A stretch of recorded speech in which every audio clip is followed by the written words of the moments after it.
During my Mexican culinary adventure, I'm going to explore the vibrant flavors of contemporary Mexico City. I'm going to hit the colonial town of Puebla to find out if chocolate and chilies really do go together. And try the Caribbean taste of the Port of Veracruz. And I'm going native in Oaxaca, roasted grasshoppers. What I'll do for television, right?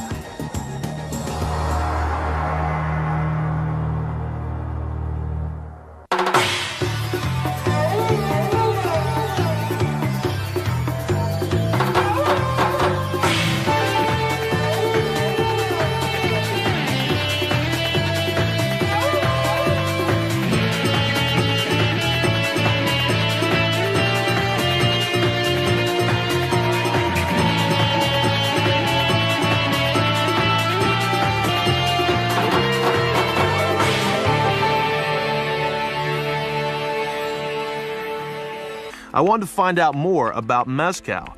Knowing that it comes from the agave cactus, I set out into the heart of the state of Oaxaca, where cacti are everywhere, and mezcal is big business. And the method of making it has changed very little in the last 400 years. Initially, mezcal was made illegally by one of the indigenous tribes in the area, the Zapotec Indians. But today, the Zapotecs are rated as making the best mezcal in the country. This is a friend of mine, Rafa, and he's a connoisseur of all things mezcal. So, armed with a few deadly weapons and a band of desperados, we're going to get the root to the whole matter and go harvest agave.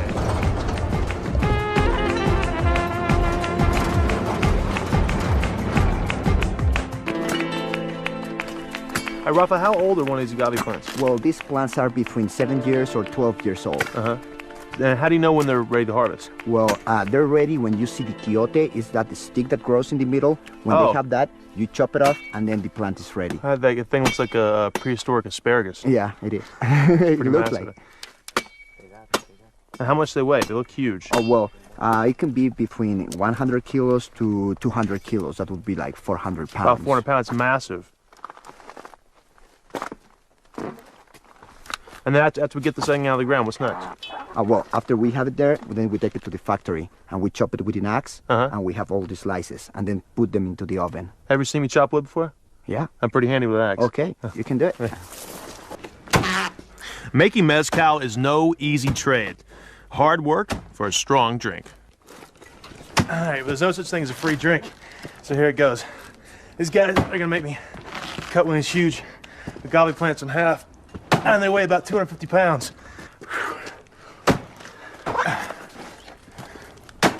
This is rough. Yeah, these little guys are laughing at me someplace. I know they are.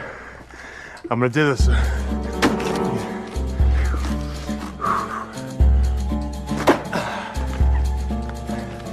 Did you ever hear the old saying, don't quit your day job?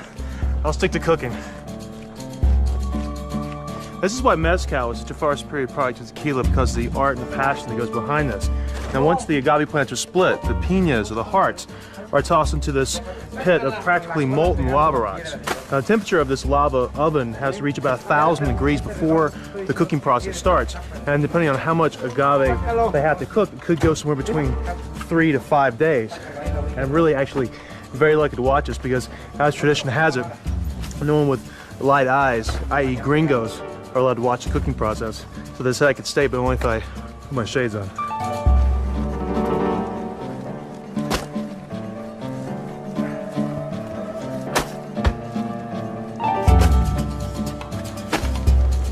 The baking plants are completely covered with dried agave wood and soil.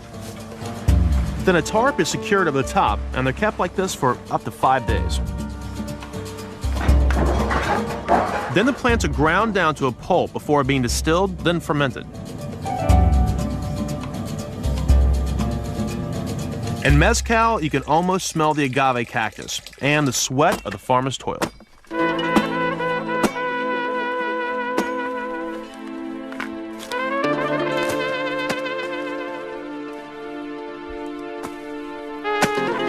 After a long day of the agave harvest, it's traditional to toast the little fruits of your labor with a big shot of mezcal. But before we toast each other, we toast Mother Earth. We give a little back to the future harvest.